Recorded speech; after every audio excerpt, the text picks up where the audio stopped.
त्रैलोक्याधिपति रावण के अंदर अगर कमी है तो केवल विश्वास की कमी है। उसे अपने भाई पर विश्वास नहीं है, अपनी पत्नी पर विश्वास नहीं है, अपनी सेना पर विश्वास नहीं है, अपने आयुधों पर विश्वास नहीं, अपने मामा पर विश्वास नहीं, अपने गुरुओं पर विश्वास नहीं, अपने आचार्यों पर विश्वास नहीं, यहाँ तक कि उसे भगवान राम पर भी विश्वास नहीं।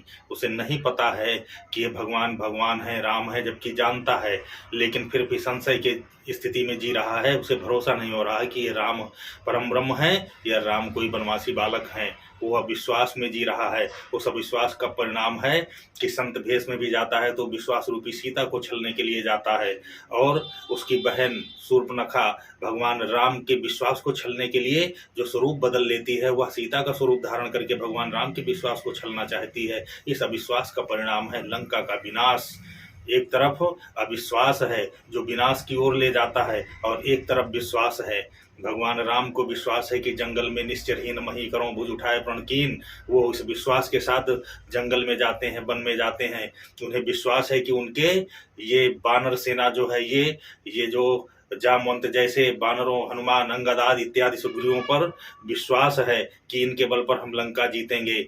उनको विश्वास है, अपने उस केवट पर विश्वास है, उनको माता सबरी पर विश्वास है, उनको अपने जो मिलने वाले उनके जो अनुयायी हैं उन पर विश्वास है।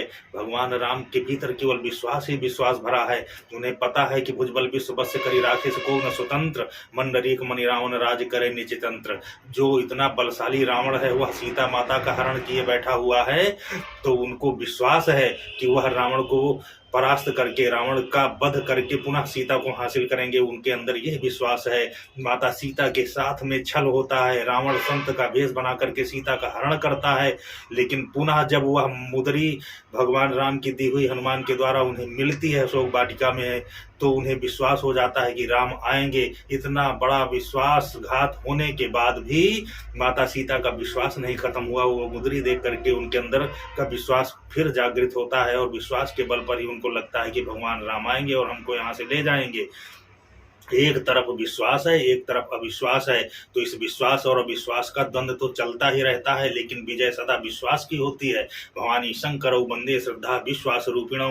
जहाँ पर आदमी की श्रद्धा और विश्वास जुड़ा होता है, अगर श्रद्धा और विश्वास बना हुआ है, तो वहाँ भगवान शंकर और माता पार्वती की उपस्थिति हो ही जाती है। और जब माता भगवती और पार्वती की उपस्थिति होती है, तो हनुमान जैसी शक्ति तो उस विश्वास को प्रबल बना करके और उसकी विजय का रास्ता तो निश्चित कर ही देते हैं। तो हनुमान जैसी शक्ति की अगर कृपा पाना है तो सबसे पहले अपने मन के अंदर, हृदय के अंदर विश्वास प्रकट करें। अगर विश्वास है आपके भीतर तो आपका लक्ष्य निश्चित ही हासिल होगा, और अगर अविश्वास है तो आप चाहे जितने माथा पटक लें, चाहे जहां भटकें, केवल आडंबर के सिवा कुछ नहीं है, कहीं भी कुछ भी हासिल होने वाला नहीं है। आज तमाम मठ, मंदिर, धर्माचार्य केवल आपके विश्वास को छलने के लिए भेष बना करके बैठ गए हैं। अगर आपके अंदर विवेक नहीं है तो आप केवल अपने विश्वास का शोषण ही और दोहन ही करवाएंगे।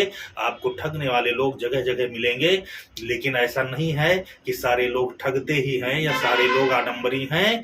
इन्हीं में आपको देखना है। उसको विवेक का प्रयोग जब करेंगे आप, तो आपको समझ में आएगा कि क्या उचित है, क्या अनुचित है, कौन विश्वसनीय है, कौन अविश्वसनीय है।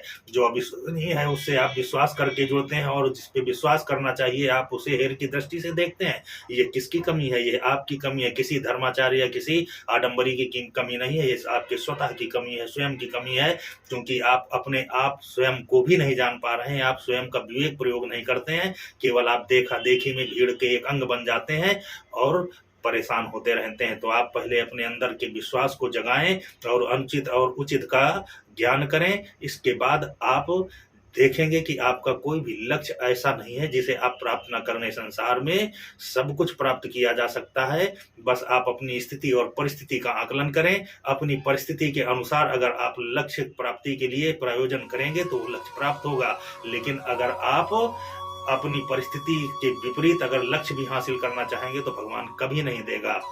भूमि पर आकर गाही आकाश, जमीन में खड़े होकर के आप आकाश के तारे नहीं तोड़ सकते हैं। आप जमीन में हैं तो अपनी परिस्थिति के हिसाब ही आप अपनी लक्ष्य निर्धारित करें, और उस लक्ष्य को प्राप्ति के लिए आप कार्य करें और प्रयोजन बनाएं। लेकिन आप ऐसी चीजों पर उलझ जाते हैं जिन्हें आप स्वयं नहीं जान पाते और भीड़ का अंग बन करके केवल परेशान होते रहते हैं। आप अपने विवेक को जगाएं, आप भगवान से जुड़ें, ईश्वर की साधना करें, भजन करें, भगवान राम के आदर्शों पे चलें। राम में अगर आपको कमी दिखाई दे रही है, हमारे धर्मशास्त्रों में, हमारे धार्मिक पुरुषों में अगर आपको कमी दिखाई दे रही है, तो ये कमी उनकी नहीं है, कमी आपके विवेक की है। आप सबसे पहले अपना विवेक ठीक करें, और उस विवेक को ठीक करने के लिए केवल एक ही इलाज है कि पहले अपने अंदर भक्ति पैदा करें और विश्वास पैदा करें। बिन विश्वास भगति नहीं, तेहि बिन दमई न राम। अगर आपके अंदर विश्वास नहीं पैदा होगा तो कभी भी भक्ति नहीं पैदा होगी। पहले आप भगवान पर विश्वास करना सीखें, और जब विश्वास करेंगे तो भक्ति प्रकट होगी, और जब भक्ति प्रकट होगी तो भगवान तो आपके पास ही आ जाएंगे। आपको कहीं जाने की जरूरत नहीं है, आपके पास स्वयं भगवान आएंगे, आपके लक्ष्य प्राप्ति होंगे, आपके काम बनेंगे, आपको सुख मिलेगा, आपको शांति मिलेगी, आपको सब कुछ मिल जाएगा। लेकिन आप जब अविश्वास रख करके कितने भी यत्न जतन करते रहें, कितने भी आप तीर्थों में टहलें, कितने भी आप मठ मंदिरों में जाकर के माथा पटके, कुछ भी मिलने वाला नहीं है। आप केवल विश्वास पैदा करें। जिस दिन विश्वास पैदा कर लेंगे तो आपको अपने अंदर ही भगवान मिलेंगे, अपने घर में मिलेंगे, और फिर आप किसी भी मंदिर में जाएं, हर जगह आपको भगवान मिलेंगे। लेकिन अविश्वास के साथ कुछ भी नहीं मिलेगा। विश्वास बनाए भवानी शंकर वंदे, श्रद्धा विश्वास रूपिणौ। जय माता रानी, जय माता रानी।